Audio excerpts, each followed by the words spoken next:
element. So if we put this inside the SVG tag, its name is Polyline and it's self-closing.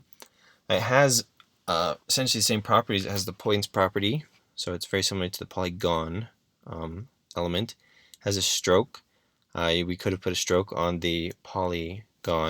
And has a fill, but we have to set the fill to none to really see what this does. So what this does is it will not draw a line between this last point and this first point here. And so if we were to put fill equals, let's actually do something with a little more contrast, yellow in here.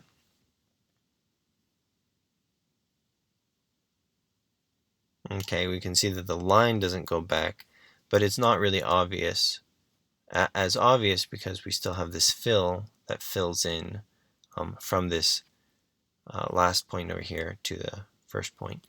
So if you want to use polyline, a lot of times, unless you want the line to not match the fill, you'll use fill equals none here. But other than that, it is essentially the same as polygon.